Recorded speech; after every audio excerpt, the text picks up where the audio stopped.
When Char is ready, we might get you to. Oh, we got the thing way down. Yeah. Don't need to? Okay, No. sorry. Spoke too soon. Yeah. Okay. Which I already did. I did know. Okay, good. I went to my Atma. David, have you got? Oh, I see. Kathleen, hello, David. Oh, hello, David. You're way in the background. We have to figure this camera out. Yeah. I can hear you. That's a good thing. Yeah, I know. So I'm not going to try to be polite and hearable. Okay. Now where's the camera? You hear me? Hello. Okay, sit down there. Where is it? If you sit Down, down. I'm going to sit. Oh, you look really far back. Okay, there we are. Can you see on the bottom I right? can see you. This is Yeah, just you're now. like So a what we mile can, away. I So can't what see we can Kathleen, do- but that's okay. We'll see her when David moves over. oh, it's David causing the trouble. There. Now we're going to adjust the camera. Oh dear. Like, no, I could probably see her, but the name was blocking. The name David was blocking her. Okay, now you need to. Yes, I'm going to. Hello, Atma. Oh, Hi, can you hear me fine? Can you Yes. hear me okay? Okay, good. I wasn't sure. Yeah. no, it's not. Oh, We weren't sure what was happening next month. I thought Kathy and David were featured. Is that wrong? Germany. You're gonna be the fifth. You're all three. You're gonna be the 15-minute, Round. 15, Yeah. 10. You're gonna share the 10-minute spotlight because we booked 2 people for the feature readers, which we never do. Oh, So your guys are our spotlight people. so how many minutes do we do then? Like 5 You do minutes? 10. Or You can each both do 10. That's what I think Derek just said. Yeah, 10, 10, and 10. Is that going to work okay, Atma? yeah, no, everything works. I just need to know beforehand how much to prepare or bring. Like, Yeah. Because if we had at three, 5 too, like. if we had 3 minutes, it would get a little. Mhm. no. Lengthy. I just said. Okay, so there's already a 20-minute. There's 2. They're gonna split it between 15 and 15, Oh, aren't we? sorry. Okay. No. You're gonna do their 10, and I think our 2 feature readers are gonna do instead of 20, both 20. I think we're making them do 15. Oh, I see. Okay. I'm totally with it now. I'm hoping that's what we decided because that's what I did put on the. All right. Oh, well, I'll leave that stuff to Karl. yeah, I'll well, stick out of it. When we have 2 normally we don't do 2 features. I just assumed we were gonna have one, and all of a sudden I got told, "Oh, we're both coming." I'm like, "Okay, I can do this. I'll figure it out." All right. I'm Looking fine forward to if having you guys. you have too many. Like, I No, can. never. That's okay. No, you guys come all this way. We want to highlight you both because all 3 of you are going to be here. That's amazing. We don't have. That's going to be a party. I can't wait. Now we just have to talk Bill and Peter and Mark to come over the hump there and yes. join us. Yeah, Have a real hootenanny. that would be cool. It would be awesome. In my youth, I went over the hump numerous times, and I've never really enjoyed the notion of going over the hump. Not necessarily where you end up, but it just seems so onerous. I know. It's the coming down. That's Yeah. with the curves when you're already got your foot buried in holding the Yeah. bicycle down. I know. And you're lost in the valley. Yeah. I know. Wow. That's all right. We'll get you here one day, Bill. Okay, you can sit closer to me. All right. I think we're Here, you're quite in. Well, look as though we're facing in 2 different directions. It's very weird. Looks like we were in a different room. I know it's. But that's how I I felt. think all these people have much better houses for this. Whoa. It's so hard to get good help nowadays. Yeah. Don't you find? Yeah, but you guys got the book library. I feel like like you and I mean everybody has a great look in their place. Bill looks like he's near some sort of store in Denmen Island, like he's outside. It's a classic Denmen photograph. Yeah, yeah. Yeah, I've been to Denmen once, but I can't remember too much about Denmen. Mind you, the store's been repainted since then, Bill. You'll have to update your Oh, photograph. I know. This is old. This is old hat. Yeah. Oh, but maybe that's Yeah. their color. What color has it been painted? Gray with White's way better. Maybe this is a way to say, There was some controversy about it, but I personally think it looks fine. Yeah. well, I think they stopped in time before they went Okay, all. well, maybe I'll just have to come over one day and just paint it in the dark and paint it red. We're not. Oh, we're being recorded. Hopefully, no one from the Denmen.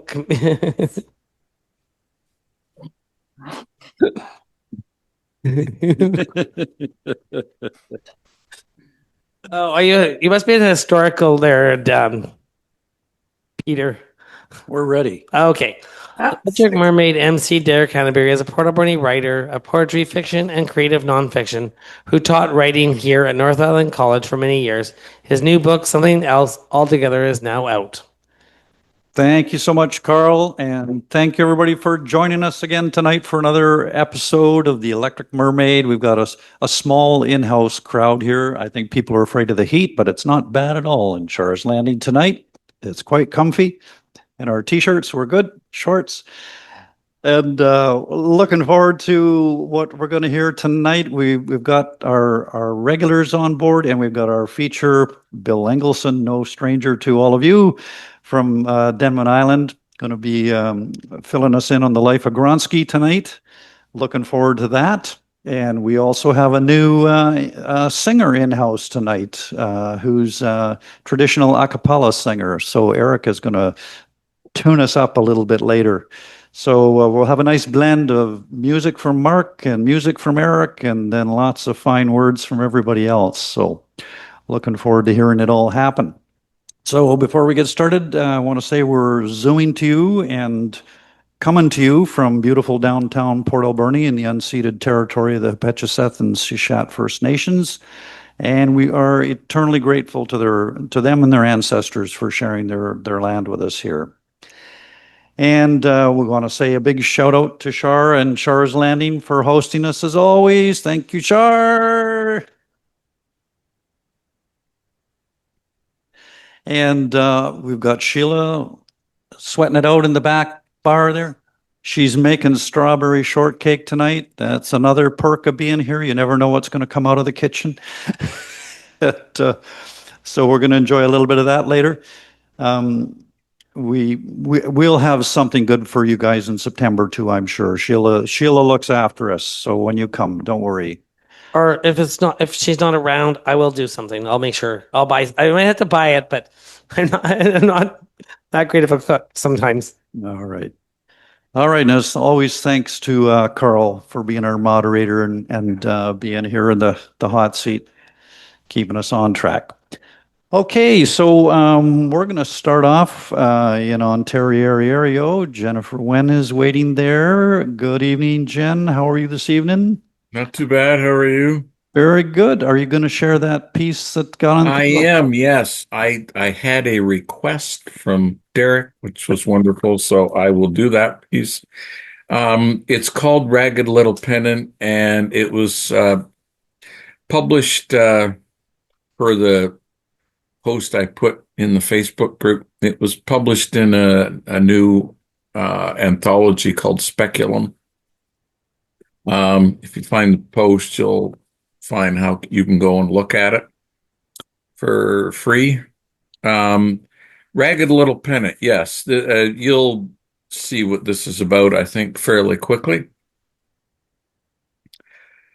Smug flourish of spiky scrawl there, grating dismissive syllables here, starting guns, or news flashes, for it's begun. In fact, I'd already been bore-sighted by an online brown shirt pining to morph my skin into a lampshade, fruit of a toxic brew of devil knows what all, curdled into sewage reeking of hatred that engulfs so much of my trans family.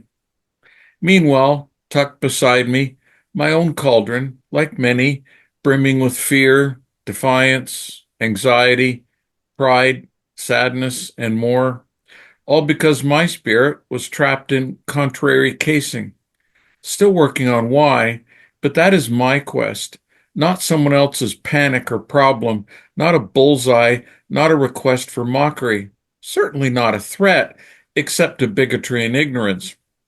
Yet they behold not divine spirits charged with extraordinary challenge. Rather, they gaze through an infernal filter and find, they say, flotsam to be flung aside. Once more, why? Multifold, multifarious possibilities terrify and despond and outrage. But none cancels us out, nothing can. So onward then, cauldron in tow, one place to stand tall, another to cringe or weep, but always on, always still here. Do as they might, we are present, and past, and future. We are inevitable. My ragged little pennant flutters in the breeze, crests this hill and the next. Our journeys would crush them. Our strength they can't comprehend. Our beauty would blind if they truly looked. Yet they don't. They won't. But my ragged little pennant remains waving amidst the whirlwind. Thank you. Beautiful. Wow, love that. Love that, Jenn. And may that ragged little pennant fly forever and get less ragged as time goes on. Thanks, Derek. Beautiful. Thank you. That's a wonderful way to start us off for the night. And I just want to click that off. There we go. Always enjoy your poetry so much, and glad it's getting out there more. And you maybe mention the book here for those who might not know about it. Yep, it's called Emergence. Karl's put the link to my website up, and you can find out how to get at it there. I am doing a launch event September 18th. I don't know if Zoom's going to be available. Okay. Maybe not at this point. But if it isn't, then I'll see about getting a recording or something posted somewhere. That would be awesome. Yeah, we need to. And I should note, this launch is not just me. It's also with Penn Kemp. For those of you that know her, it's a dual event. Sweet. We need to clone Char because she could go and make it a hybrid for you like that. You know, she just. Well, I know, but I think it's caught up in bureaucracy and red tape because it's happening at the Central Library downtown. I thought, institutions. Yeah. Oh, got to worry about privacy and everything else. And it's complicated. Yeah. All right. Well, best of luck with the launch. We'll hear about it next time. Okay, we're going to come live in-house now, and Robbie Wenn is going to share some of her work with us again this evening. Good evening, Robbie.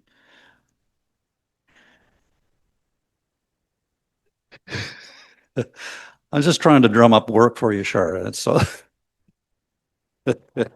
Good evening, one and all. Good evening. It's from Not So Smoky, finally, Thank Port God. Alberni. Thank you to the fire crews who worked so hard to squish that fire before it jumped that river. And gosh, we're lucky. Okay. Can I just check how the volume is out there in Zoom land with people? Is everybody here, Robbie, okay? We got thumbs up? Yep, we're good. Okay. Yeah. Go ahead, Robbie. Yeah, we've had 3 fires around here this summer, and it's scary as heck. So I'm really grateful for the firefighters that were out there and working in this horrible heat and with terrible terrain and conditions. Yeah. So this is part 2 of Edgeworld. They gathered round their pile of sticks, used the sun for fuel, bartered for their worldly goods the art of every deal. The wandering minstrels would tell their tales of dragons and of men, as wizards rage their spells of angst, signed by blood and pen. The crystal towers standing tall, complete with golden throne, their penthouse floor a monument of all that wealth can own. On the streets, the rabble roar out loud, placards held up high, a self-made king, a fascist scheme, the host of hate and lies. The devil's in the details, read between the lines. It's all about the ready cash, the poor can only dream. The world of woes and troubles is banging at the doors. The market's hot. There's blood on the streets. We've just watched the nation fall.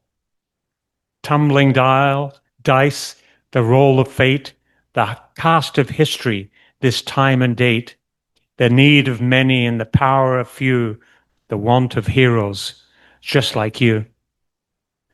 Lightbringer, cast aside the shadows of doubt, burn bright, end the darkness of anger and hate. Be twice born, naked before the Creator, O bearer of gifts. The blessings of truth is a song of freedom and joy, written in the language of love. The Spirit lives with you. Your sword is your pen. Triveratus is the balance. For a queen of deliverance gathers the Edgeworld legions, leading us to victory in the final hours. We perish by the millions, and still there is no retreat. The king of lies laughs at our pain and calls for his favored whore. As a tumbling dice rolls our fate, we are in the hands of the gods and demons, and may Lady Luck have your back. Would you sell your soul for a fix, a little squirt of paradise, a roller coaster of emotions on the ride of a lifetime, letting virtues fall away in the winds of war? We run the rapids of society, muddied waters, and survive day to day, year to year. Morals don't feed starving people unless applied to the few who would help the many.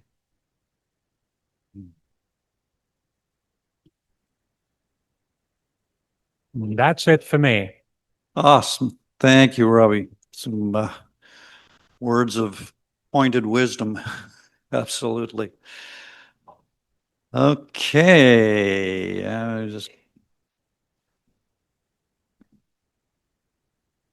Oh my goodness.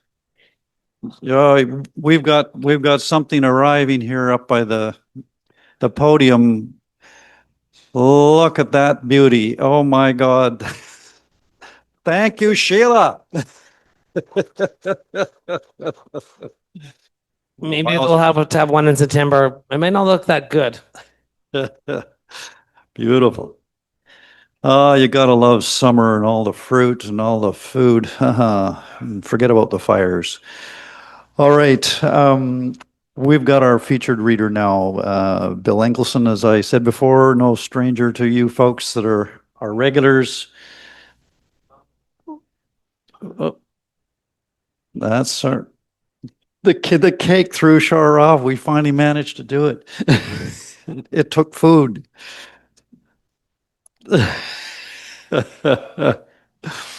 All right. We're bringing Bill in. We're putting Atma on hold there. Sorry, Atma. All right. Good evening, Bill, and so glad you're going to have a good chunk of time to share your work with us. For those of you who don't know, Bill's a writer, of course, in his bones and in his blood, but he was a social worker for many years, and a rabble rouser of the good kind who makes good trouble or works hard for the NDP. We're really glad to have him here sharing his work with us.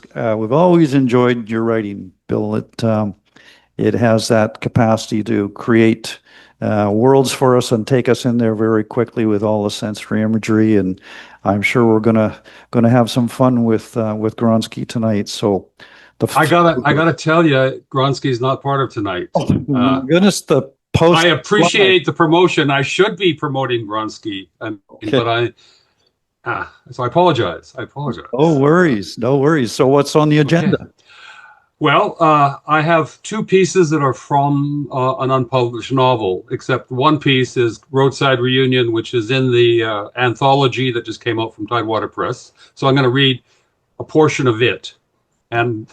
But to preface that, I'm going to read the social services worker driving the mother up the highway to get to the reunion. So there's a piece of that. So that's just the first part. And then we switch to the young man who's incarcerated in a wilderness camp and some of his lovely thoughts. Okay. All So- right.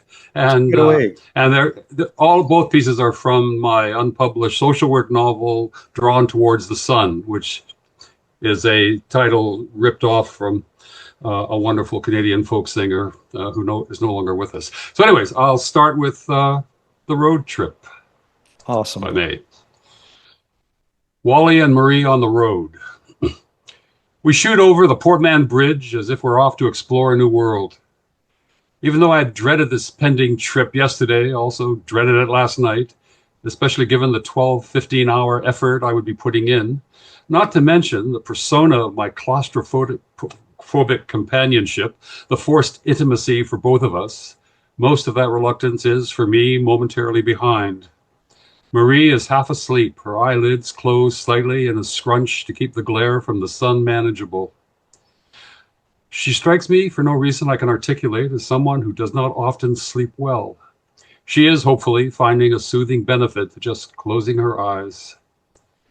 The eastern sun is incredibly bright and pierces the remnants of the lingering morning mist.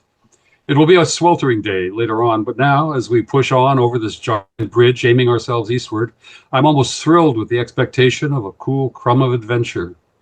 The sun is on our side, blessing us with its neutral, all-encompassing, thoroughly dispassionate warmth. Marie stirs and opens her eyes. I should have asked you if you wanted some coffee. I impulsively break the dazzling and desired silence. If you do, there's a thermos in the back seat with some packets of sugar and powdery white stuff as well, and a spare cup, I add. Marie looks at me with eyes just a little wider. Thank you. I would like that. Marie uneasily prepares 2 cups of Java for us and passes me mine. I settle into the hum of the freeway. It'll be a good hour before we pass beyond the fertile Fraser Valley and into the mountains that hug the snake of freeway that edges our passage to hope and beyond. I have taken this journey dozens of times before. This first leg of the drive is almost a time for decompression. I can practically do it in my sleep, almost. As we skim along the straight and true line that seems like an endless runway, streams of light arrow in, spurts of traffic seamlessly flow into the highway river. Buildings and fields flash by on either side of us and then silently swoosh out of memory, out of sight. I am not a chatty Cathy sort of fellow. I usually like to focus on my driving. But I am also here to be of some support to Marie and in turn her son, to somehow shape myself into a useful participant in their lives. I know she may be experiencing some discomfort, both with the road trip we are taking and with me, someone she's just met and barely knows. I want to ease her unsettled state, but my tongue is somewhat twisted, tied in my overthinking helper's knot. So we sip our coffee and gaze out the window and plan, wordlessly, how best to make the day work well for both of us, individually and as a fresh human partnership. As we glide by Chilliwack, I decide to take a plunge. I meant to ask, have you been up this way before, Marie, Mrs. Doucette? She turns her head away from a passing field and looks at me. Marie will do. Once, just years ago. When, if you don't mind my asking? I can sense an icebreaker moment sidling up my starboard side. Too many, really. Too long ago to talk about, I mean. She pauses. I don't really care to now, that is. It doesn't matter all that much. There's no story to it, anyhow. I let that slide. The ice will not easily crack between us. That's okay. We have the whole day. I turn my full attention to the road, where it should have been anyways. We begin the gentle climb up the way station of hope, up into the way station of hope. Swerving and sweet, the grade is a gradual switchback that I had originally thought would demand a pit stop. However, it takes a modest amount of time, and there is still plenty of gas in the tank. Beyond that quaint little halfway up the hill community is a long and punishing stretch of wilderness. Midway are the remnants of a horrific natural disaster, a slight byproduct of man-made, perhaps, disaster. On January 9th, 1965, a tsunami of stone and tree and rubble swept down onto the Hope-Princeton Highway, engulfing 4 lonely travelers. Because of its devastating and deadly history, I expect the worst as we speed through the valley. On any other occasion, I might automatically stop and pay somber respect. 2 of the 4 were never found. Deep in the stone and rubble below us, they rest for all time. Do you know about the slide? I ask her as we approach the pull-off. I've heard of it, I guess. Nothing more. When was it? Over 15 years ago, I tell her. We could pull over and spend a moment, I say. Why? She asks. No reason, I lie. It's just something I have always done. A bit of a ritual whenever I pass by, which isn't all that often. She nods, and I take that as compliance or willing disinterest. With that, I slow down and wheel into the pullover spot. We sit for a bit. The draw to get out and pay my respects is, as always, undeniable. You don't have to get out, I say to Marie. I'll be quick. I'll take a look too, she offers, stretch my legs, and we both exit the car. As we stand before the cairn, I resist the urge to comment. What good would it serve to self-importantly point out to Marie that these sorts of landmarks reinforce for me how puny we are in the universe? She likely already feels as if she has no power except for the singular capacity to obliterate her responsibilities with booze and drugs and possibly the weight of her own weakness. Would it help her if I were to describe that awful January 9th morning in 1965 when 130 million tons of ice and snow, rock and rubble, trees and some incredibly unlucky creatures of the forest were swept down at a phenomenal speed and crushed 4 doomed human travelers? It doesn't even help me. A few days after the slide, Dougie Gates and I took a drive up to see the destruction. We were both 18 years old that year and were, I suppose, morbidly curious. It is a condition not unknown in young men. Morbidity. It suits the age. We are immortal at that age, yet all around us death strikes with abandon, with a chaotic and inevitable regularity. And though our sojourn to that valley of devastatingly sudden death was nothing more than a gawking expedition, it had impact, a life lesson we were not expecting. It was like suddenly being transported to the moon. The bowels of the valley had been scraped clean of life. Not a bird sang. Nothing flew in the air, but specks of wind swept dust shards. Nothing was growing but an increasing sense of despair. It was all a graveyard. We were no longer on the earth. And we were not alone. Rescue workers were still poking the tormented soil, hoping to find signs of life. It would prove to be a waste of time. Not that it wasn't worth trying, I suppose. Heroics, however, had been at play in the slide. A courageous trucker had saved a busload of people. Like most things, it could have been worse. 2 of the 4 victims were still buried there. 2 young friends, lovers maybe, friends for sure. One of them, Mary Kalmakoff, had been the same age as Dougie Gates and I were. I don't think about their crushed and mangled extinction often, but I find it impossible not to resurrect the image each and every time I pass over them. After a respectful few moments, Marie and I get back in the car and continue. We zoom through Manning Park before finally stopping for coffee in Princeton. Maybe restaurant coffee will melt the ice. And that's the end of that portion of the chapter. And this is the beginning of my short story in Not the Same Road Out, a recent release of an anthology, Roadside Reunion. Ricky was more than excited than he thought he'd be. It had been over 12 months since he had seen his mother. It wasn't that he actually wanted to see her. He was so pissed at her. She had been less than helpful when he had been arrested for beating and kicking and ripping off the stupid old bitch who had been asking for it, like she didn't know that if you walked around that neighborhood at night with a big fat purse, someone was going to make a grab for it. When the cops came to the door, when they had literally busted down the door because they knew he was in there and his old lady was passed out, totally blotto on the couch, and he certainly wasn't of a mind to let the cops in, well, they broke in anyways and found him hiding in his bedroom closet. They had hauled him away in cuffs and called an ambulance for his old drunk mother.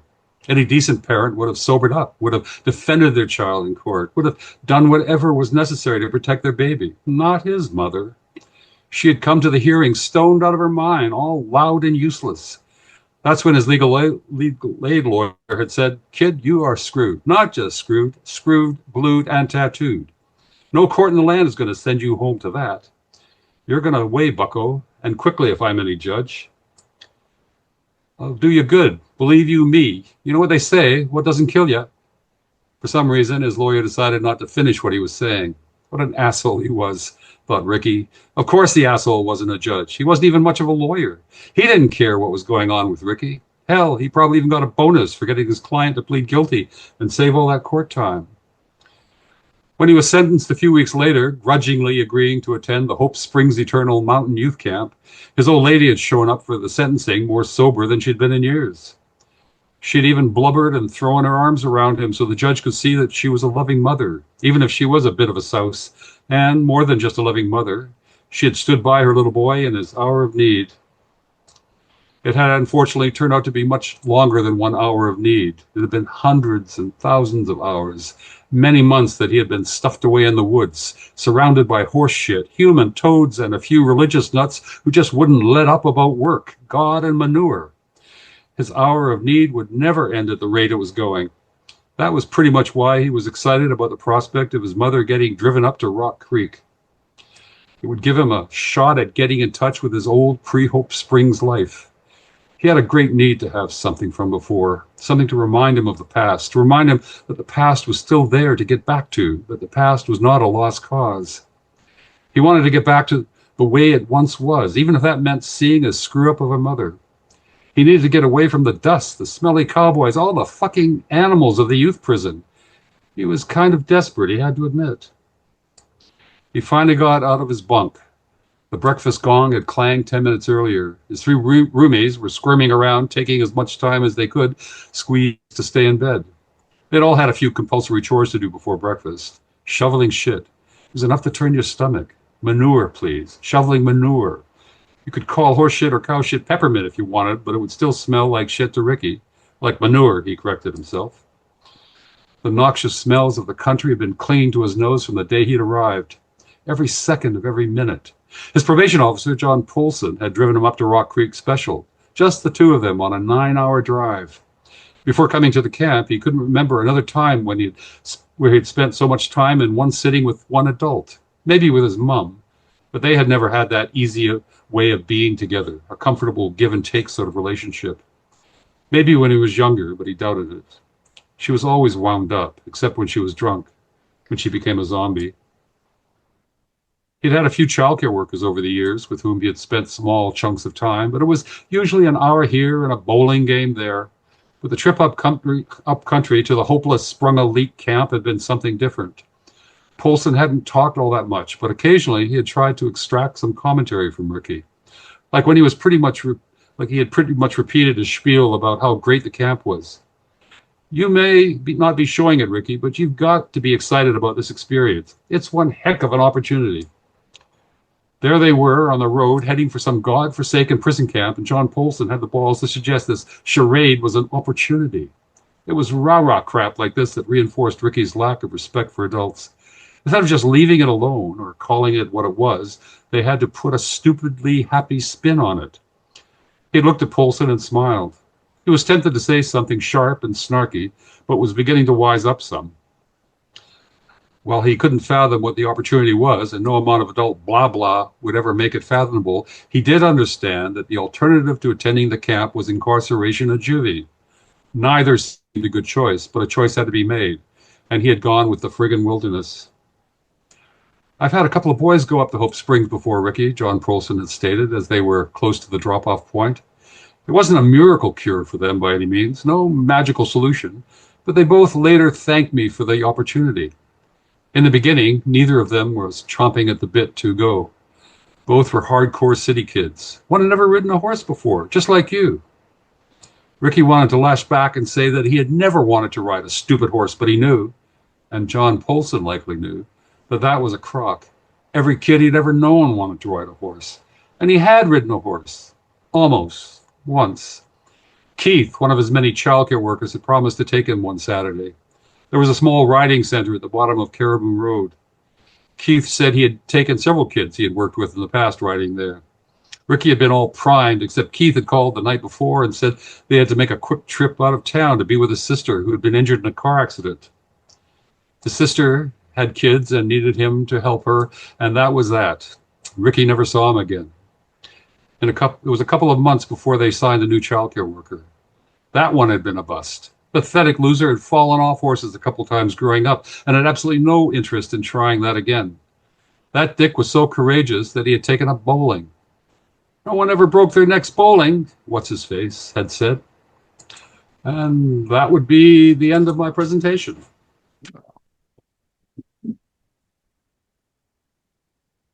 Thank you, Bill. As always, you never fail to deliver. Very powerful prose there and great characters that you got going. And I'm going to start off the Q&A period here with just a little question about the social worker novel that you're working on. How autobiographical, and is there a certain amount of processing that must be going on? Because my hat's off to you for doing that job. It's must have been so hard. Yeah, my first novel, Like a Child at Home, was about social work, and this is a prequel that's set back in the early '80s, and some of it is autobiographical, but I decided to make it with more characters, and so it's very episodic, and so there's 3 or 4 prime kids and going through different phases of their life, and I haven't quite finished it because I've always moved on to other projects, being kind of unable to stay focused for too long, I guess. But it was. There's a lot of elements of what I remember and what I think still exists probably today in some respects. Yeah.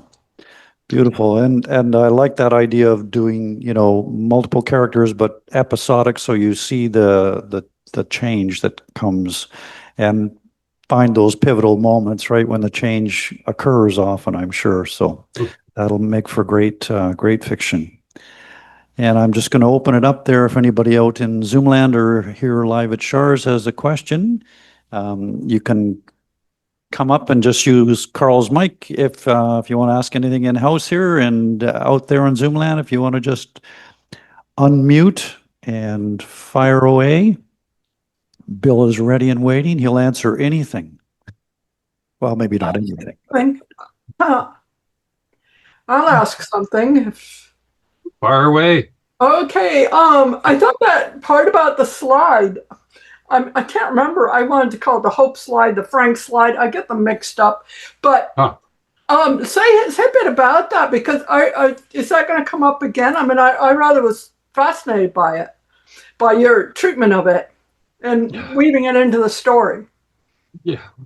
I have almost a personal connection with the slide, which is why I think I wanted to have it mentioned as part of the journey. And I've just written a piece for Simon Fraser Retirees newsletter. When I first moved to Vancouver to attend Simon Fraser in the late summer, early fall of 1965, I lived with the family of one of the people who died in the slide. And so I became kind of like I mean, he was a much older guy, and he was a trucker, and but I lived with his family for 8 months and served, I guess, as some kind of additional person who might be kind of needing some help, I suppose. Anyways, I lived with his family and was going through part of their grief, I guess, with them as well. So for me, it's a touchstone of memory that I incorporate. And such a juicy metaphorical or symbolic thing as well, that we've all got these things that are buried under landslides from our past, and you're bringing this woman along who's got a whole lot buried under there that I've got a feeling is going to slowly come emerging as the story goes on. Correct me if I'm wrong, but very poignant thing to focus on. And when you've got the personal connection, it adds a certain degree of emotionality to your writing too, I'm sure. We could feel it, could definitely feel it. Writers have to deal with those issues and kind of find a way to work with them. And I imagine many of us kind of incorporate those kinds of moments in some respects into what we feel and how we write. Yeah, beautiful. Any other thoughts or comments out there? Sorry, Kathleen, I jumped in there. I don't know if you were done or not. No. I just say to everybody, I am so glad I asked that question. I thought, it's a bit mundane. So anybody else has a question, and see, I wouldn't have found this out if I hadn't asked that question.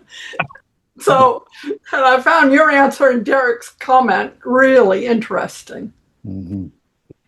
Yeah. Thank you. Yeah. And I think it does speak to, that as writers, we get drawn to those things that have the emotional resonance that we need to feed off of in order to write the truth into them, right? So, Atma, were you going to ask a question there? It was more a comment. I really liked how you treated that moment of the slide where those young guys went out of sensational attraction, basically, and then it became this transformational moment for them. And I could really feel that would be true. And the way you told it was done very sensitive, I thought, and very truthfully. Like it really resonated. And it was interesting psychologically too. I think that they would go there and then we're like, oh wow, this is more than we wanted, really. Thank Mm-hmm. David, do you want to? Oh yes, I was going to. You said so. Either you or Derek said this phrase, like as writers, we're attracted to, and it occurred to me that the difficulties of writing. If somebody had said to me, David, the Hope slide, and they'd pointed, I might well, to my surprise, write something, but I lack that thing. When you say writers. Naturally, this writer doesn't. But if this writer is poked, but it's an interesting thing to realize that for me, I won't do it now. But somebody said to me, David, the Hope slide. I think I would probably find something. I would have something to write about because of the Hope slide. And I suppose anyone, your clients or what anyone has, or in BC, if you say the Hope slide. So that interesting thing about the things you naturally see as, that would be good to write about, versus not knowing until somebody pokes the button, and oblige in some way, like igniting a lighter or something. So I don't know what I'm trying to say, except that it's good to know that there are writers who, they've got 1,000 targets that they write about, and there's other people who write who are waiting for somebody to say, write about this. Yeah, and on any different day, we might be either one of those too. I don't know, but yeah. But I want to echo, what Atma was saying about, how well you were able to get inside that young man's head, and I have the feeling you must have been an incredibly good social worker because you understood all too well the anger and cynicism that was driving so many of those younger clients you must have had to deal with, and you really captured that well. It's beautiful. It helps to have made a lot of mistakes along the way to learn as I went. Yeah, I'm sure trial by fire, what you get in school and then when you get out in the field is totally different, right? So yeah, beautiful. I just want to echo just what you said, Derek. That's what I was thinking. I was thinking you're so sensitive to the thoughts that all these characters have, and I just thought, yeah, I made that connection too. I thought, the social work. You were natural for just bringing that out and seeing that. Anyways, I really enjoyed that. Yeah. And I'd love to see how gently you get this woman to open up in this drive beyond hope. Yeah, beautiful. All right, last chance for any questions there. We're good in house. Okay. Well, thank you so much, Bill. That was really a taste treat. My pleasure. Yeah. And we look forward to reading the whole novel when it's done. Soldier on, my friend, soldier on. All right, we're going to come back in-house now, and Vicki Drybough is going to share some writing of hers with us, some prose, it's looking like. Great to have Vicki back with us. Yes. I think so. There we go. Give Char a moment to just come adjust the camera here. Oh, missed the light. Joe would always remind Char to get the light. There we go. There we go. Now you're in the bright lights. You've made it. I can read. Yeah, I can read really well. Thank you. Perfect. Yeah. Thanks. Summertime. After the fire scare, it is during the heat wave that I discover the pleasure of emptying my mind of worldly concerns. I practice stepping back and redefining time. In the cool of early morning, I go for a stroll and return to water the garden. Then I eat a small breakfast outside while the hanging baskets drip with a suggestion of cool abundance. Soon the sun comes round and everything begins to simmer. I close the door and recline inside with a good book. Only when the sun comes through the west-facing window do I pull the curtains and go outside to the shade on the east side of the house, where the thermometer says it's 35 degrees. I think of all the bone-chilling dark days when I've been stuck in the house and decide to stay outside, even though the humidity factor makes it closer to 40. I drink lots of cold water, listen to the tiny birds in the nearby bushes, the ravens in the tall trees. A hot wind comes up and starts the basket swaying. That was an accident. It was an accident. He hit the Okay. bell by It's accident. given. Just ignore him. A hot wind comes up and starts the basket swaying. The bushes rattle as if they're made of paper. Our cat sprawls in the cool grass. No cars go by. Bees continue to crawl voraciously over the flowering oregano. And from somewhere down the street come the soft pings of a small wind chime until it is drowned out by the neighbor's sprinkler that ticks like a spitting stopwatch. White birds sway up and down in the heavy branches of the dark fir trees. In the distance, the sleepy drone of an airplane hums away into silence. A hummingbird swoops over my head and lands on the swaying feeder. She settles, her soft green feathers touching her feet. I watch as she drinks, gazes off into the trees, and drinks some more. The breeze dies as the sun disappears behind the trees. What luxury to sit here in peace, not thinking about anything except the way the trees sound when the wind touches them, how the cedar hedge looks when the wind ruffles its branches like feathers. A doe and her fawn appear as if by magic, walk up to the bushes and nibble a few leaves. My cat's eyes open wide and return to slits as he watches them move slowly around the yard to the water bucket, which I keep filled for them. My eyelids become heavy. Just before I wade into the waters of sleep, I see that the white birds are doves as they abandon their gently bucking branches to wheel away out of sight. Beautiful. Thank you, Vicki. Now that's how you evoke a day and an atmosphere and a mood. And yes, beautiful. And I love that you keep a bucket out for the doe and the fawn. That's very, yeah.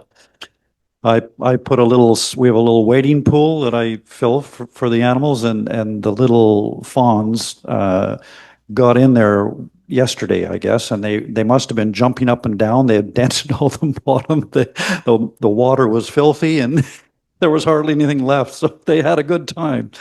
But anyway, we filled it up again this morning. Super. Thank you for sharing that, Vicki.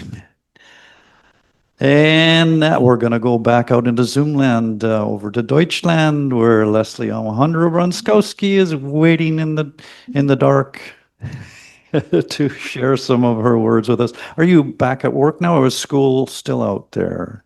No, it starts next week. Next week. Just like here. Okay. Awesome. Yeah. Well, we're grateful to have you here with us again, rousing yourself up at the early hour to share some with us. What are you going to share this evening? And this is another story about, I guess, living in Germany. Like when you live here, you just sort of feel like you're one of the people, and it kind of knocks you off for a minute when someone questions that, and you think, huh? Okay, and that's sort of like what this is about. Okay, it's called Blackened Snow. I look out the window.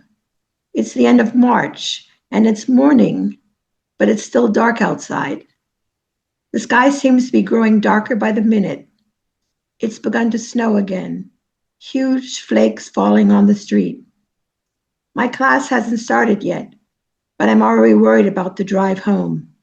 I hate these long winters which start in November and go on forever. Even now there are still roads that are impassable, even in Buchholz. My birthday is in a week, and if it keeps snowing like this, no one will show up for breakfast. Käthe comes around the corner, hunched under her useless little umbrella. Her coat is already white, even though it's only a few meters from the bus stop to the center. Piles of blackened snow are pushed up on the side of the road, pushed there by the snowplow weeks ago. The parking spaces have disappeared, and Käthe has to watch where she puts her feet in her grandma boots. I suspect she missed the first bus, because otherwise she's always the first one in the room when I arrive, sitting there waiting for me. Or maybe the buses aren't running today. I bet she won't come into the room dripping wet like I would, with wild hair and a runny nose. Käthe goes to the bathroom first to make herself look nice for the group. She always looks good when she comes into the group. I think it's strange that a woman who cares so much about her appearance does nothing about a cough that has audibly worsened in recent years. Standing in front of the mirror, she'll shake off the snow. Then she'll comb her hair and paint her lips red before she comes into the room and sits down. The question comes out of nowhere. By the way, she asks, where are you going to live later? I mean, when you're old. I clear my throat. Say that again? I ask, but only to buy some time. I understand the question. How does a dark-skinned foreigner cope here in lily-white Germany? Isn't that what you're trying to say? Maybe it would be possible in the big city of Hamburg, where there are thousands like you, but not out here in the countryside, in a conservative farming village. You stick out like a sore thumb. The room has gone deathly quiet. Everyone is staring at me. Käthe coughs. I mean, she starts again. Will you still want to live here in Germany later? Do you think you'll go back to America? I keep my eyes on her as I slowly set my Georgina and Lucy bag on a chair, forgetting, of course, to turn the label outward so it's clearly visible to the group, as my daughters have taught me. Mom, they say, why buy such an expensive bag if you're not going to show it off? Show people what you've got. As if it mattered here to any of them. These are all my war children, as I call them, who tell me how their mothers used to fill a zinc tub with bath water in the kitchen once a week, and how they were the last to bathe because they were still children. By then, they all say, the water was already dirty and cold.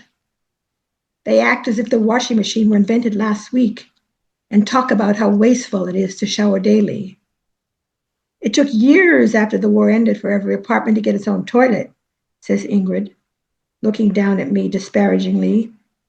She's a tall woman, the newest member of the group. There was one toilet for the whole house in the stairwell, unheated. She whispers, we had a chamber pot with a handle. Everyone nods, except me. I never know what to say when my seniors tell me stories about their childhood during the war. I'm not part of that inner circle. For them, the war and its aftermath are still vivid memories, as if it were still 1945 and they were being driven out of their country. When the war becomes a topic of conversation, Käthe, my 80-year-old student, suddenly disappears. Then she's 10 years old again, a confused little girl with long braids climbing to the back of an open truck. She is on her way from her home in Masuria, East Prussia, to her farm in Schleswig-Holstein. She is on her way to an unknown country that will forever be her new home. Sometimes I think Käthe should know better than anyone else. Once you leave your country, it's no longer yours. Strangers live in your house now, speaking a language you barely understand.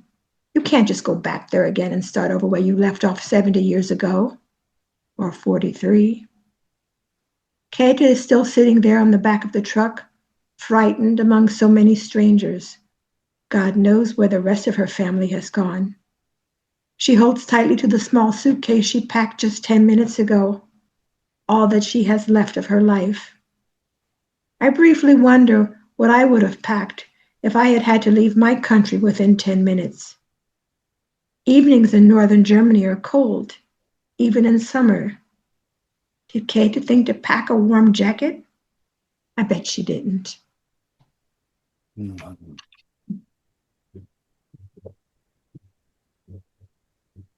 Beautiful.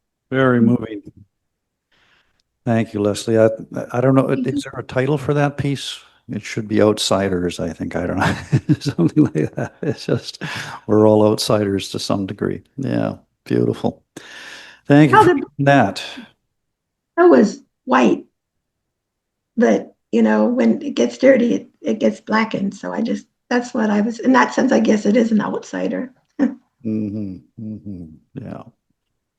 And lovely contrast to the heat from Vicki's story to go to the snow in your story. That was a nice transition. We all felt a little cooler as you were reading that. So it's good. Thank you. Yeah. All right. We're going to we're still in Zoom land, but we're going to go over to Qualicum Beach now, and Mark Wonneck is going to share music with us. It's that time. Okay. That time. Yeah. You're not bad guitar. Yeah, well, you bet. I just really enjoyed what Leslie did. I thought that was wonderful. My goodness. Somehow physics has got away from me. I'm not talking about an accelerating mass heading somewhere distantly, nor the Pythagorean theorem applied triangularly, or even the force of friction that's actually pretty plain to see whenever I try to write a song. No, it's the newer stuff. The stuff that's kind of hard to see. For example, your quantum theories and your cosmology. And if I'm honest, general and special relativity. Gosh, everything's just moving so fast. The simple things aren't so simple anymore. I wonder if they ever were. They say there's more space for everyone, but sometimes I'm not so sure. And what about time? What about time?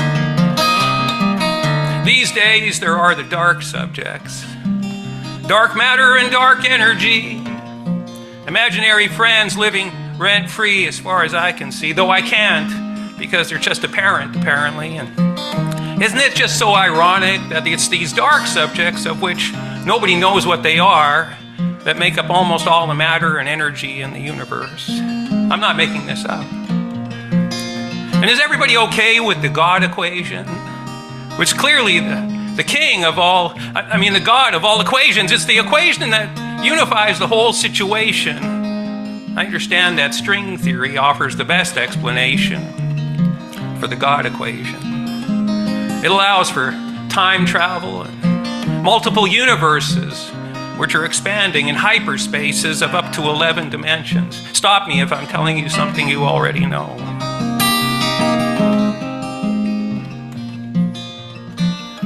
The simple things aren't so simple anymore. I wonder if they ever were. They say there's more space for everyone, but sometimes I'm not so sure. And what about time? What about time? How about ghost particles, something ethereal? Also called neutrinos, which sounds like a breakfast cereal. But I shouldn't make fun because without them, none of this would have begun. Matter and antimatter would have canceled each other out. And as you know, nothing isn't something you can really talk about unless you're a physicist. Which brings me to the inherently probabilistic nature of the quantum world, where one thing can be two places all at once. It's the world of the tiniest muons and pions and leptons and such, where a good imagination helps a bunch. It's the land of time crystals. It's the land of stranges and charms. Well, that sounds kind of beautiful, really. Well, this all got started because I was looking through a window.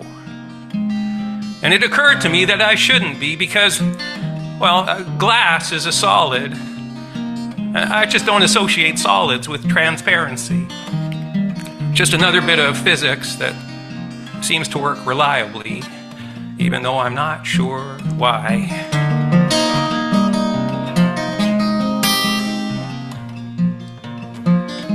The simple things aren't so simple anymore.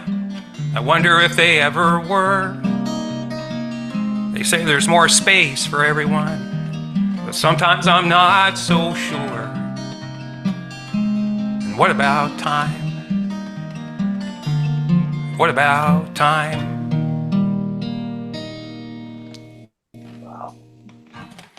A little peculiar song there. I didn't know how to introduce it, so there you go. Yeah, that didn't need any introduction at all, Mark. There you go. That was beautiful, man. That lyrically, that was incredible. Your wordplay, it was. Oh, okay. I think that's some of the best wordplay I've heard you do, and you've done some brilliant stuff. But that was another level up there. Thank you. Man. It was great. And I'm glad I'm not the only one that feels a little bit out of their league when trying to grasp those aspects of quantum physics and things beyond. The more I went into this, the more I realized this is just very strange stuff. But and it makes no sense to me. So it's a rabbit hole. Yeah. Yeah, no kidding. I was listening to an astrophysicist explain this interstellar body that's hurtling towards us right now, and he was getting into the plasma waves and all the clouds, the carbon dioxide cloud, and it was just like maybe I am just getting too old to try and keep up. You're right. That's exactly where I'm at. Yeah, we'll leave it to the experts. Absolutely. Those that come after us, for sure. Yeah. Anyway, that was super, super as always. Thank you, Mark. Thank you.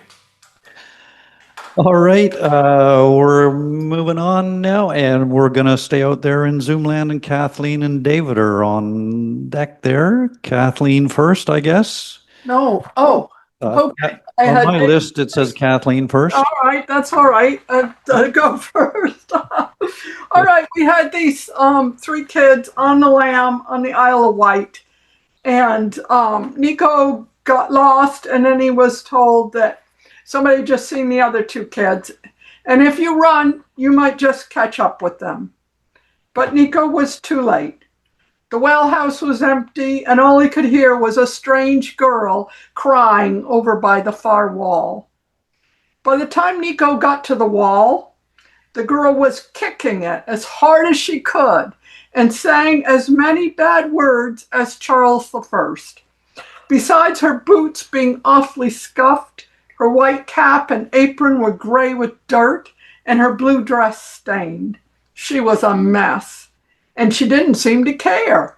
But nonetheless, Nico asked if she needed help. Help! That's all I do at my stupid school is learn how to help. Help with the sewing, with the washing, with any housework anybody can make up to do. And what do I get? A bit of reading, writing, and math in this ugly uniform. You want to know why it's blue? It's because blue is the cheapest dye there is. And then when I'm 14, I get to leave this place. but then I have to work as a servant for a whole year on the Isle of Wight to repay them that has helped pay for this charitable institution. Give me a minute to figure this out, Nico said, scrolling furiously. Here it is, the statue above the doorway to your school, the Blue Jenny Charitable School, founded in 1761 to clothe and school poor girls to become honest and useful servants. It says the school has a Bible in her, that says the statue has a Bible in her right hand and a penny in her left. Well, they can keep their Bible and their precious penny because this Blue Jenny is legging it. Just then, Maddie and Parker came running up, demanding to know where Nico had been and what was going on with the strange girl who appeared to be on the lam. Maddie figured this poor kid had about as much chance of success on the lam as Jane Eyre would have had running away from Lowood School. Running away won't help, Maddie told her. There's nowhere to go. You know you have to go back. Chances are they won't have noticed yet that you're missing. What's your name anyway? I'm Maddie. Parker. Nico. Josephine. And I can't go back. If I do go back, even if the people in charge don't know I've gone, one of the girls is sure to tell on me. And I'll get beaten with a cane or have to stand all day with a sign around my neck saying what a rotten sinner I am. It's a very religious school. Parker, who hated kids telling on each other, even if the kids telling on each other, had to pipe up. You need to talk to the girls and explain that they need to stand by each other. Yeah, Maddie added, you girls have to stick together like glue, or the people in charge will always pull you apart and take you down one by one. Suddenly, Maddie worried that they could be overheard and the runaway girl discovered. She pushed the four of them into the privy garden, which had enough hedges and trees to hide them. A good move, Parker thought, since the girl kept yelling and kicking at the ground, usually at pebbles, but sometimes just at the air. You talk about this statue of the girl with the penny in her hand. That penny goes to the school, same as mine does. The pennies from the charity to pay for the lessons of the poor girls each day.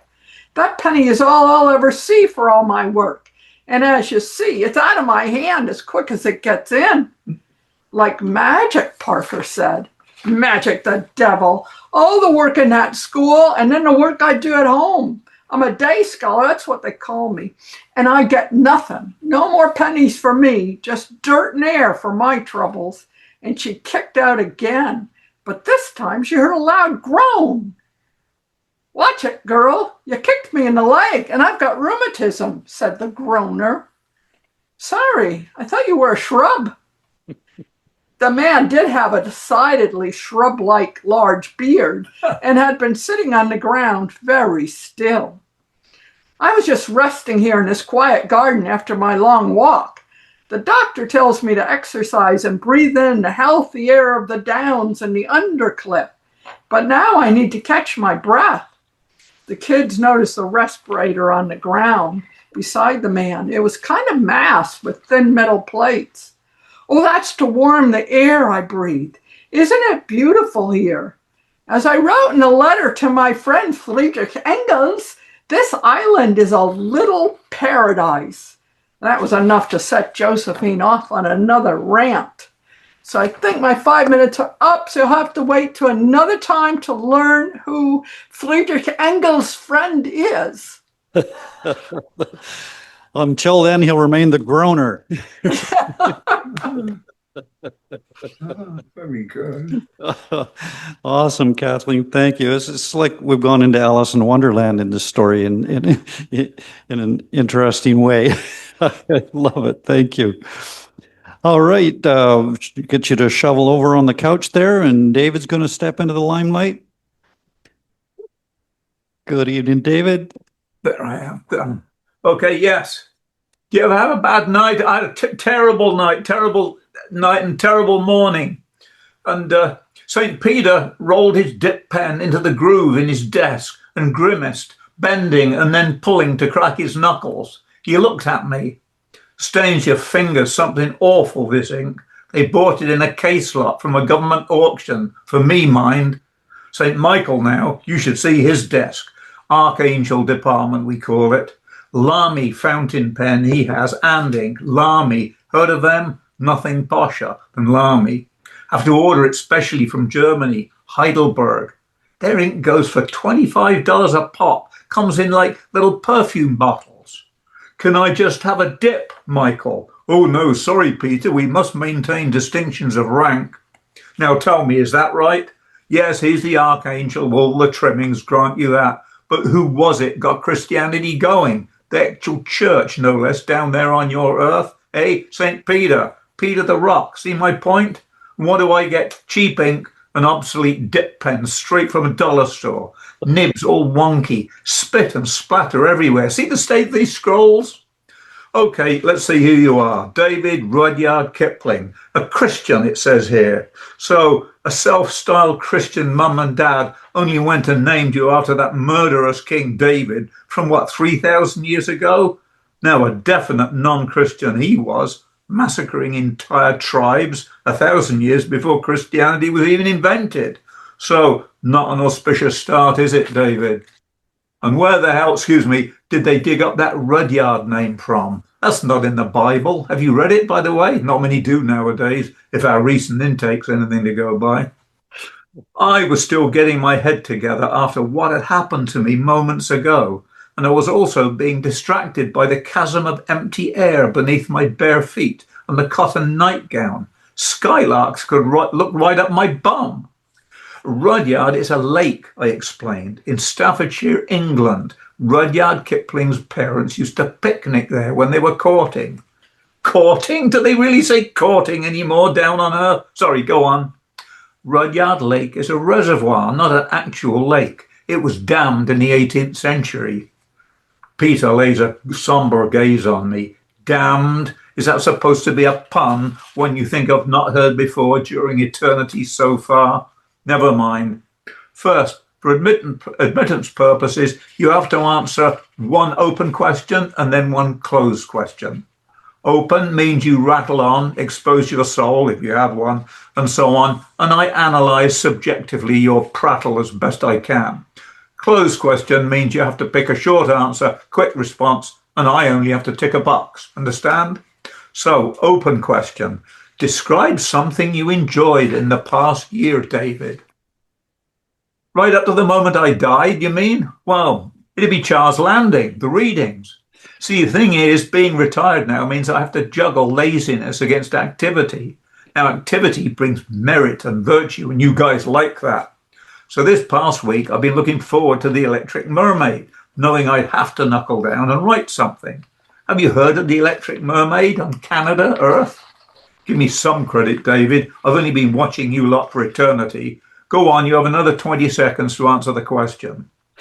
Well, left to myself, I get lazy, staying in what I like to call my comfort zone. But if I have a scheduled activity, and the best schedule is one that somebody else imposes on me, that does perk me up. And at Char's Landing, we have to deliver the goods. Thank God, thank heavens, we are heard properly with respect, no judgments or public comparisons. You don't get that in many writing groups, I can tell you. Just between you and me, some writing groups can be snobby, punitive, tear you in your writing to shreds. St. Peter looks sideways and puts a saintly finger to his lips and whispers with little clouds poking out of his mouth. Tell me about it. You might not believe me, but we do get a few English teachers up here now and then. Oi, oi, oi, can they ever pick and squibble? Anyway, sorry, go on, you got 10 seconds. Okay, listen, my working life used to keep me on my toes, like climbing windy crags. But this writing group I'm telling you about, it really tones up my mental muscles. Homemade windy crags, see? My imagination is ignited every month. We do it every Wednesday, usually on a... St. Peter claps his hands. 1, your time's up. Now, one other item, what your Ministry of Advanced Education calls a forced choice question. Yes or no? No going back. Ready? St. Peter had been glancing at his watch. Rolex, mid-century style, lovely leather strap. I swear that's alligator. an 18-karat gold if I'm any judge, and I notice it's old-fashioned Roman numerals for St. Peter. So here's the question. Make up your mind, yes or no. Are you coming in right now, or are you going back to deal with that heartburn that scared the bejesus out of you? That egg and potato salad you stored in the fridge for, what, 6 days? Answer. So that's why I'm standing here again. I must be enjoying it, this retirement gig.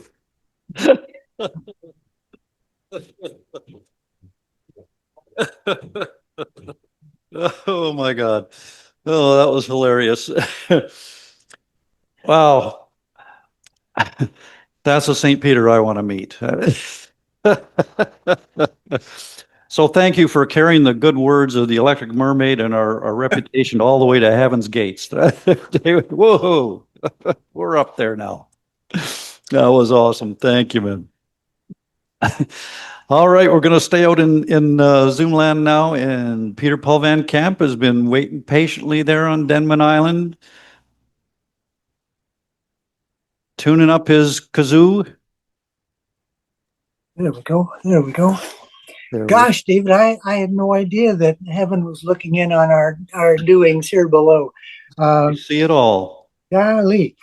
Well, I have, thanks, Derek. I have 3 trifling pieces. This is my 28th time here, and it's getting harder and harder to find things I haven't done before. I'd like to start off with something, if it's all right, that my brother Ralph wrote. He's a rhymester as well, and he wrote this about me, so it's more or less fair.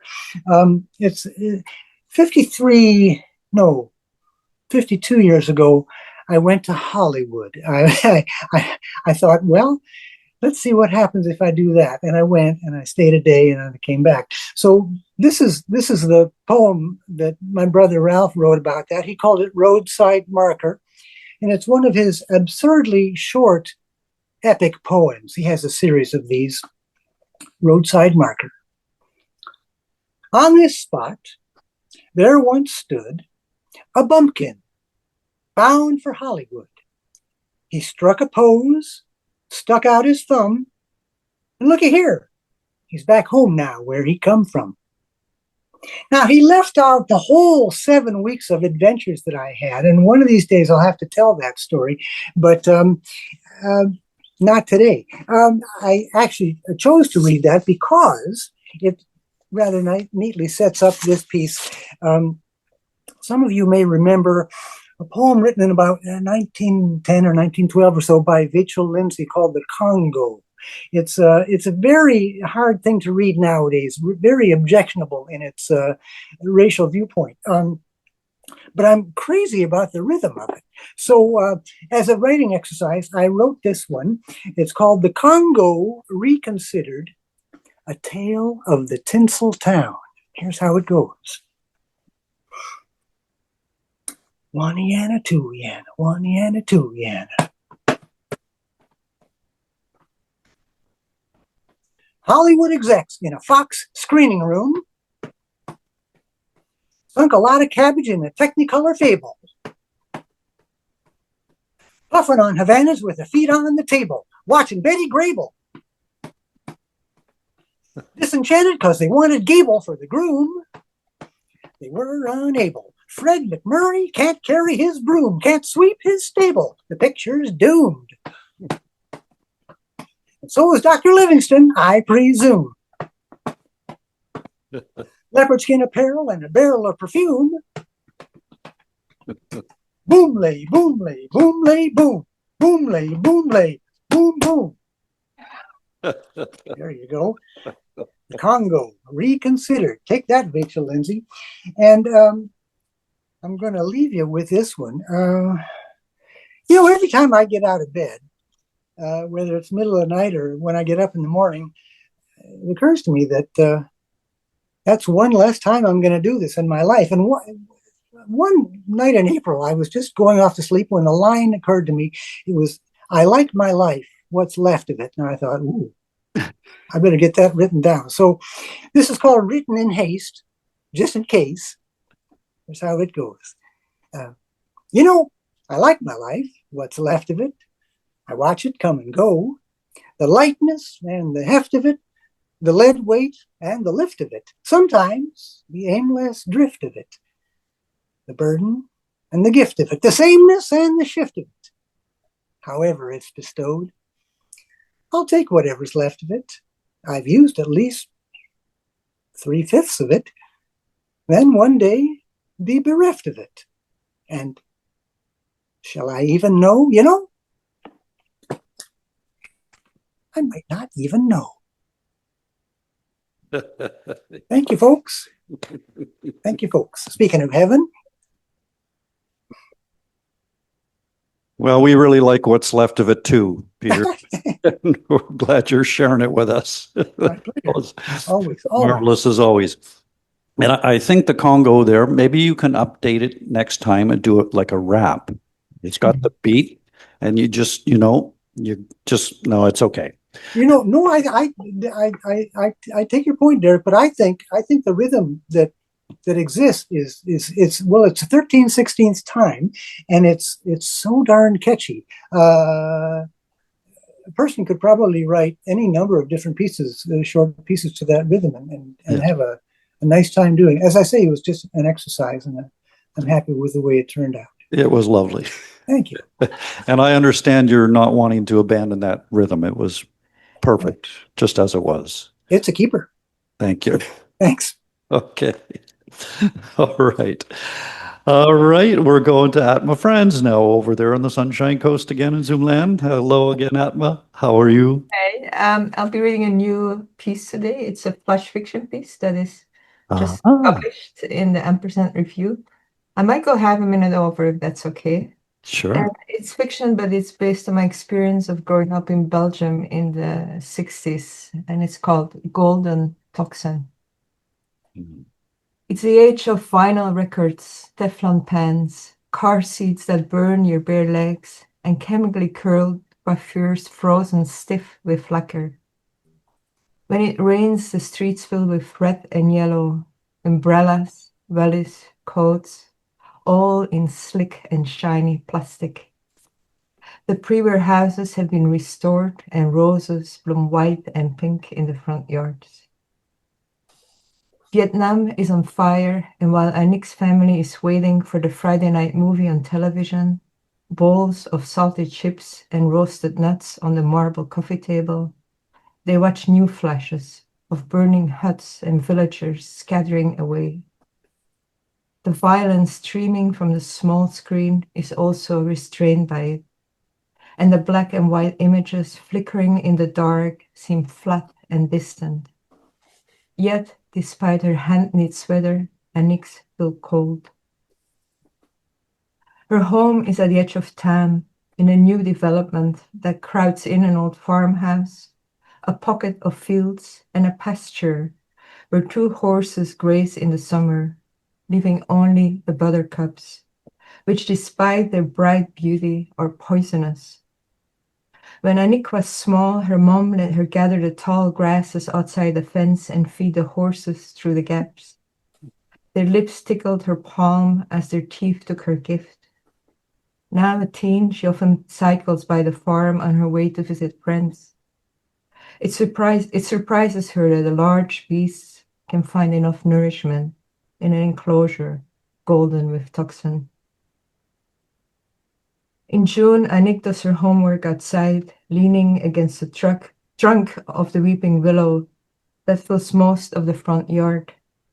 Its dense foliage filters the sun into a greenish underwater light and hides her from passerby. This is the farthest she can get away from her family while still being at home. As there isn't a lock on her bedroom door, her older sister Viviane often walks in, sits down on the windowsill and asks, "What are you doing?" Or she stands just inside the doorway, her silence prickling Annick's back. Last year, when Annick was in grade 6, the municipal hall was finally demolished. She always hated walking past it on her way to elementary school. Its brick facade pocked with shrapnel holes made her shiver. Everyone still refers to the now empty square as the old municipal hall, commemorating its absence in language. Annick will be in her 50s before there will be an official memorial for the hundreds of children and adults who died in the big Allied bombardment that liberated the town. At family meals, Annick can never grasp the layers of meaning shifting under the surface of the conversation. Unlike Vivienne, who uses a repertoire of expressions and small gestures, directing the flow to an outcome that often surprises Annick. It makes her feel stupid, like the August, the circus clown with flapping shoes and ridiculous baggy pants who always gets knocked on her backside.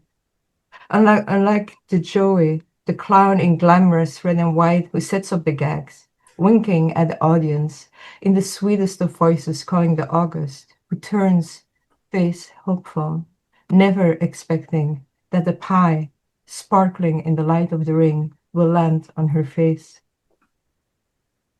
Their backyard faces north, and as the day progresses, the deep, cold shadow of the house slides across it, then creeps up the tall garden wall until it disappears into the leaves of the neighbor's tall birch trees. Annick's dad has cut all the overhanging branches, and now a series of oval stumps peer from the greenery at the yard, which is completely covered with a lawn, but for one small raised bed with her mother's heather. In August, impossibly small purple flowers bloom. Annick runs her hand through the prickly stems, and the tiny soft blossoms that drop at the smallest touch release an earthy, musky scent, so unexpectedly delicious. One afternoon, when Vivienne and Annick are reading and tanning on bamboo mats in the yard, a boy appears in one of the birch trees. Vivienne sits up, cocks her head, and laughs. The boy is tall and angular, his face asymmetrical, and his voice too loud.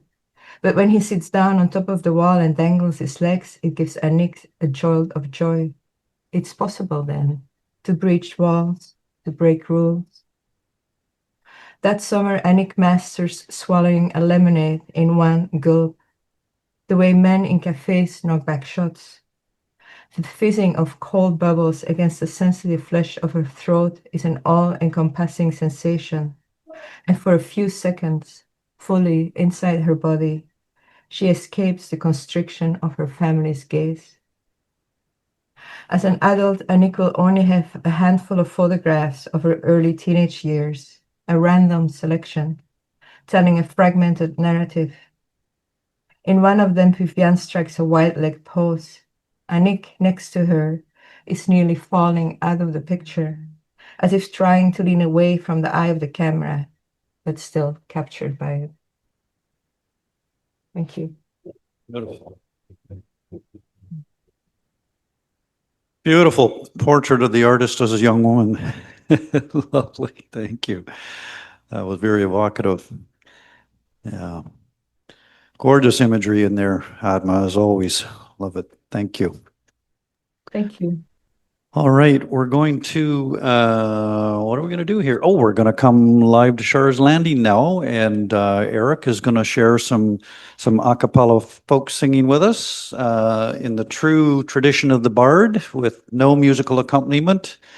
And he is, I was chatting with him beforehand, he's a long history of doing this kind of folk singing, and started when he was teaching English in China. And he did it as entertainment at a staff party, and lo and behold, everybody who was there wanted him to come to their parties and do it again. So he's just kept going ever since. I'm doing much different music now, though. I would imagine things have evolved. Anyway, we're glad you're here, Eric. The stage is all yours. All right. My name is Eric. I'm the unaccompanied senior. I'm on a open mic road trip on Vancouver Island, trying to find every venue I can. This is day 97. This is my 38th venue, and I believe it's my 56th performance. Wow. I'm going to give you a mashup of public domain text with public domain music.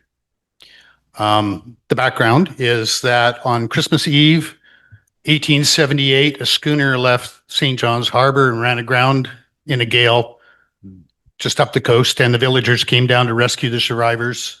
And of course, being Newfoundland shipwreck, they had to write a Newfoundland shipwreck ballad about it. Totally. It was the age of sail, and the song promulgated around the world. And I would like to think that the author of the text, Rudyard Kippling, being in British India about 1911, 1912, probably had this melody in his brain when he was writing The Female of the Species. When the Himalayan peasant meets the he-bearing his bride, he will shout to scare the monster who will often turn aside.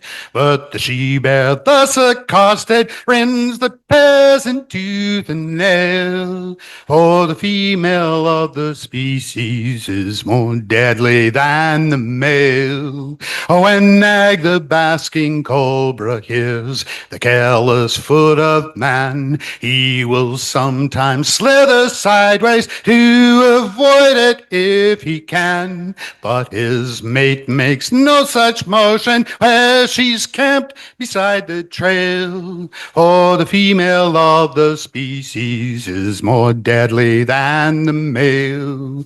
Man's timid heart is bursting with the things he must not say, for the woman that God gave him isn't his to give away. And when hunter meets with husband, each confirms the other's tale, that the female of the species is more deadly than the male. Man a bear in most relations, worm and savage otherwise. Man propounds negotiations, man accepts the compromise. Very rarely will he squarely push the logic of a fact to its ultimate conclusion in unmitigated act. Fear or foolishness impels him, ere he lay the wicked low, to concede some form of trial, even to his fiercest foe. Mirth obscene diverts his anger, doubt and pity oft perplex him in the dealing with an issue to the scandal of the sex. But the woman that God gave him, every fiber of her frame, proves her launched for one sole issue, armed and engined for the same, and to serve that single issue, lest the generations fail. The female of the species must be deadlier than the male. She who suffers death by torture for each life beneath her breast, dare not deal in doubt or pity, must not swerve for fact or jest. These be purely male diversions, not in these her honor dwells. She, the other law we live by, is that law and nothing else, 'cause she can bring no more to living than the powers that make her great, as the mother of the infant or the mistress of the mate. But when babe and man are lacking, and she strides unchained to claim her right as femme and barren, her equipment is the same. She is wedded to convictions in default of grosser ties. Her contentions are her children, heaven help him who denies. He will meet no suave discussion, but the instant white-hot wild, wakened female of the species, warren for spouse and child. So it comes that man the coward, when he gathers to confer with his fellow braves in council, dare not save a place for her, where at war with life and conscience he uplifts his head bearing hands to some god of abstract justice that no woman understands. And he knows moreover that the woman that God gave him shall command, but may not govern, shall enthrall, not enslave him. And he knows because she warns him, and her instincts never fail. For the female of the species is more deadly than the male. Woo. Rudyard Kipling. Woo-hoo. I'll stand by if you have a question. That was awesome. That was awesome. And so traditionally you do like older stuff like that? Yeah. Yeah. Like not radio music generally. Yeah. No. I pinched a few from the Eurovision Song Contest and show tunes and stuff. But generally, it has to be older than electricity or... Yeah. Beautiful. Anyway, my Newfoundland rallies would have just loved that. And that was wonderful. We enjoyed it as well. So thank you so much for... I got a bunch of Newfie tunes. Oh, cool. You got to come back. And Irish tunes too. Okay. Oh, sweet. All right. I yield the mic. Okay. All right. We're going to stay in the house. Rachel Rose is up next. There we are. Brought her backup singer. Yes. All right. Glad to have you back, Rachel. Thank you. Thank you. And the backup singer's getting bigger all the time. Yeah. Out of the snuggly into the stroller. For now. Yeah. All right. There we got her. Yeah, no worries. Hope she doesn't tip it over. All right. Hello? There we go. There we go. Perfect. All right, guys. I wrote something special just for you. So Sweet. Lots of stuff going on. She's up and walking and running around and getting into trouble now. So move everything up higher in the house, right? Yeah. Yeah, she's very tall. Yeah. Awesome. So this I wrote about because it's the dark moon, or it was a couple of days ago, and everything's just been like chaos. And I've been writing all this angry stuff, and I was like, no, like I don't want to come here and be angry. These are my people. I love you guys. So We love you too. I wrote this instead. So it says, sometimes silence is golden. I cannot speak all that I've seen. I would have done all of this had I known. Baking in the hot sun, tempers running high, hard to focus and just have fun. Spending my days serving everyone. Fruit is ripe for the picking. Down on my knees, they just keep kicking. Privacy, how about a little mercy? The severity will be their undoing.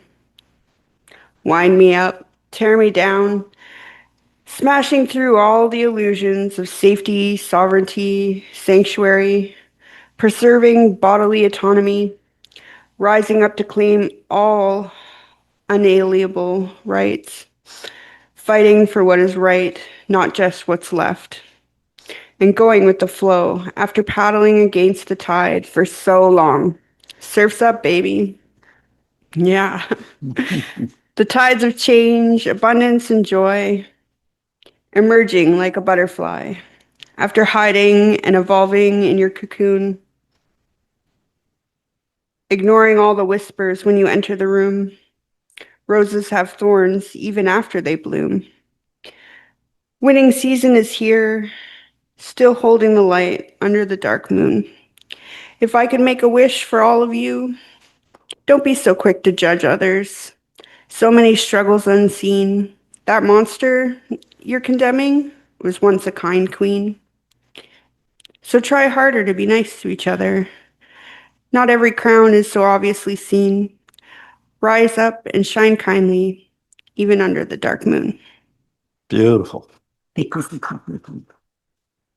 Love that, Rachel. Thank you. And I Thank you, think we guys. should make a bumper sticker out of that. Fight for what's right, not what's left. Yeah, absolutely. Yeah, along with the kindness. Beautiful. Uh-huh. All Thanks, right. guys. Have a good night. You too. Thank you for coming. I don't think I'm not ready for that.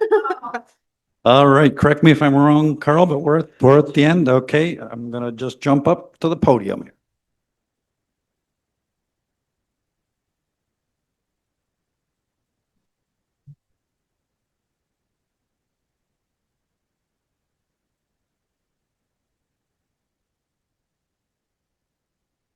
There I am. I can see myself now. Holy. All right. I've just got a couple of pieces to share with you tonight. One is kind of a short, more of a creative journal than anything, I guess. Just spent 5 days in Newfoundland for a family reunion and was just trying to get some of the moments down. So I wrote this. It's called Reunion on the Rock Revisited. We did it all in St. John's, walking the hilly streets between the jelly bean houses where our parents grew up, haunting the Anglican cathedral where they got hitched, and scouring the cemetery till we found the graves of my grandparents, 2 aunts and uncles, and a couple of cousins, all on my father's side. No trace of those Haneburys further back who came from England in the 1700s to squat in the New World and drive some roots into the rock. They died too poor to buy a tombstone, no doubt, and the wooden crosses no match for salt air and wind. That night, we volunteered to don headlamps and look for lost puffin fledglings stranded on the rocky beaches near Bay Bulls and got skunked. And the next evening went whale watching and got skunked again and didn't care. We were together drinking it all in, the salt air and the quick patter of the local dialect, feeling treasured and awkward all at once when we were called dear or me son, or had to ask for a rerun on the answer to our questions, laughing at the locals' capacity to convey a sentence in a greeting like, hey, what? And comprehend a response equally as brief. When the new adoptees to our growing extended family got screeched in down at Christian's pub, Christian put us at ease by teaching us the right way to say I, bye, when we were totally foxed by what we just heard but wanted to save face. And then he gave us a history lesson on how bologna became known as Newfoundland steak, something only the rich kids could afford while the poor ones suffered eating the ubiquitous lobsters. Most days, we were a bit giddy at just being on the rock and truly in a newfound land, feeling like outsiders at first as we navigated the streets with phones in hand for directions or photos or something familiar connecting us with the lives we had left behind to come to the land of cod and capelin, but gradually easing into the pace of the locals, which always accommodated time for a cold pint of iceberg ale or a gab about the weather. Something about that place has an uncanny way of seeping into you, slowing you down, making you grateful for what you never had to face, like being a 10-year-old kid in Witless Bay, elbowing your way to the cleaning tables to snag the discarded cod heads, to cut out the tongues so you could hawk them door to door in the city and make a little spending money that your parents could never afford to give you, even though they worked 10 or 12-hour shifts at the cannery. Let alone enduring a 33-year hiatus in the cod fishery that had been the lifeblood of so many communities since Cabot first sent the report back to Europe that a bucket lowered in the Atlantic there would magically fill with codfish every time you dropped it in the sea. Bit by bit, we took it in, this history that lived ever on the edge of our more privileged lives, the lives our parents fled the rock to find and did in steady work and years of careful saving so that we could know a life without that struggle. Those, the ones that knit us, so that we in turn could knit our own and see them grow and prosper. We honored them in their absence, kept a picture of them in the dining room where we gathered for the evening feasts, an 8.5 by 11 black and white of them as newlyweds with tailor-made cigarettes between their skinny fingers, dreaming a life beyond everything they had known as home. And standing on that mound of rock called Signal Hill, where Marconi sent that first signal out groping for England, I gazed out across the wide Atlantic and thought of my great-grandfather on my mother's side, stealing a rowboat from the French army he was deserting to row the 10 moonlit miles from Saint-Pierre to the Burin Peninsula of Newfoundland, where he would meet and marry my great-grandmother. What would he think now of all these descendants dangling their feet over a rock wall for a group photo, then hiking the few kilometers to Kitty Vitty for fish and chips and a quick tour of the brewery? We'll never know for sure, but one thing's for certain, we're happy as hell he stole that boat and lit out in the night. Thank you. Thank you. And then just a short poem to finish things off here, a little tribute to the ego, or the demise of the ego. It's called Mistaken Identity. Some days a glint of genius, most days a dose of fool. Wake up feeling geeky by noon, we're Mr. Cool. Today a greedy miser, tomorrow a tycoon, with promises of taking all our friends up to the moon.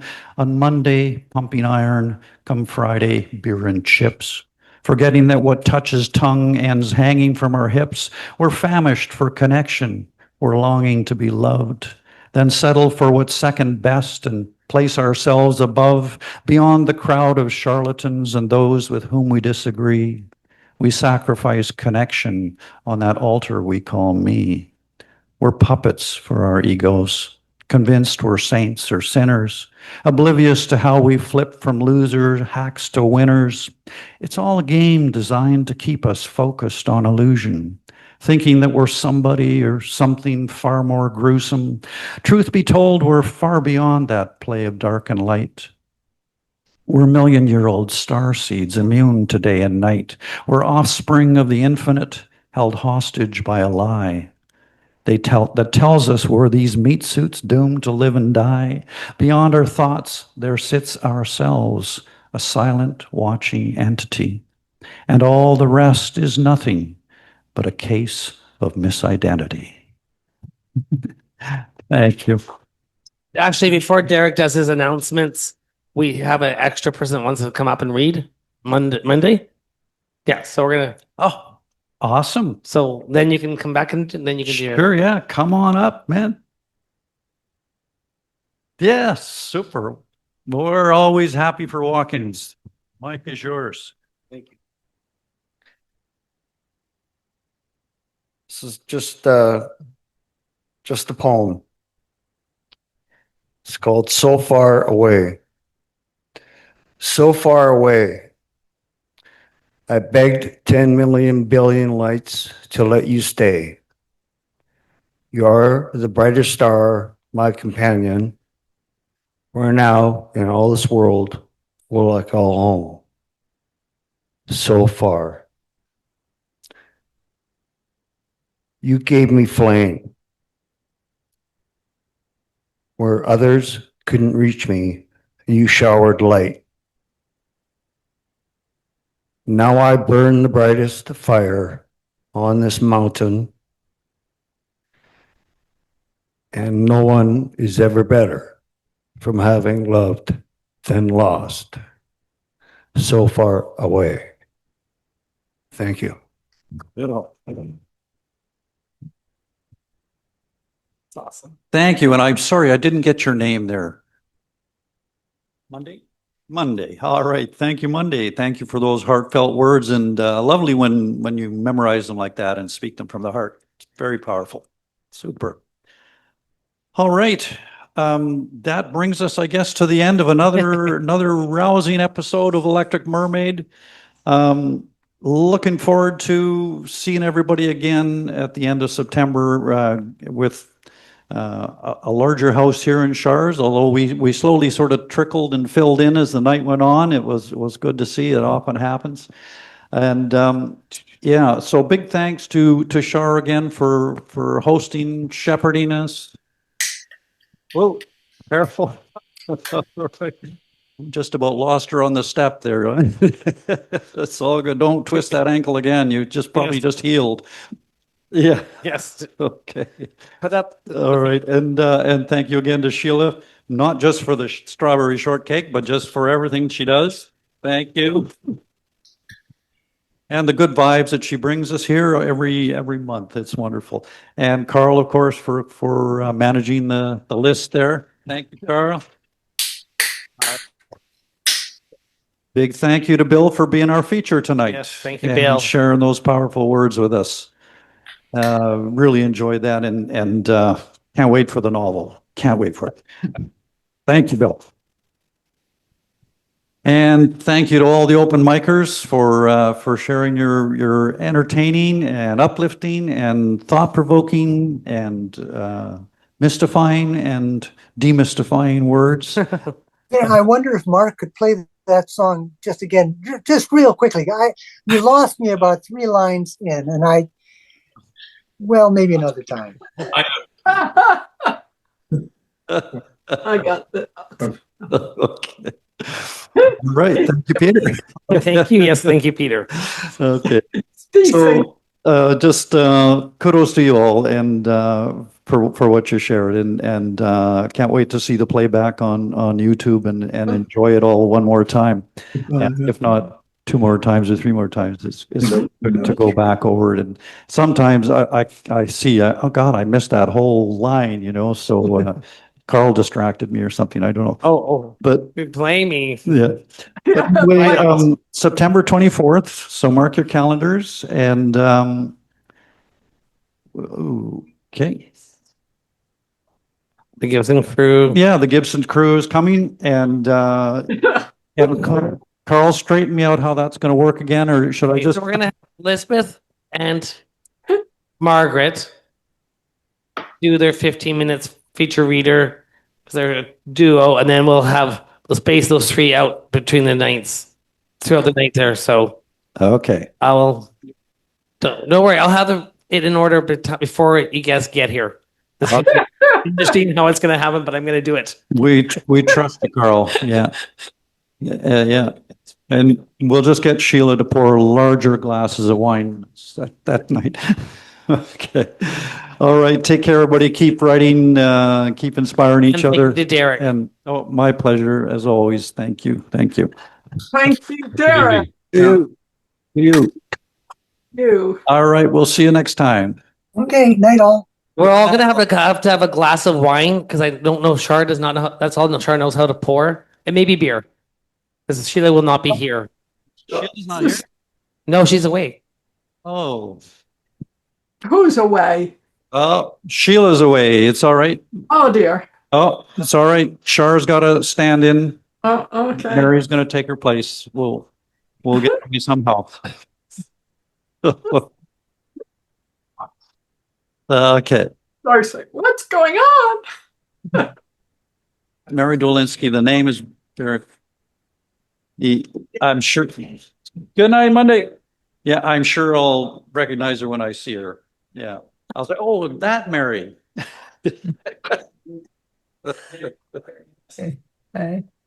Bye-bye, Leslie. Get some sleep. Oh, bye, Kathy. Good night. Good night, everybody. To Leslie in Germany. Yes, do get some sleep.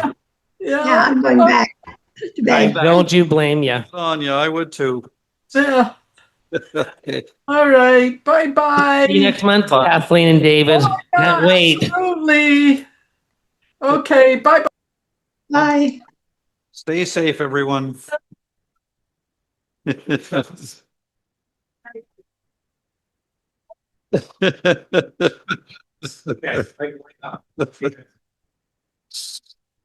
Love a new poem that ends with stealing a boat.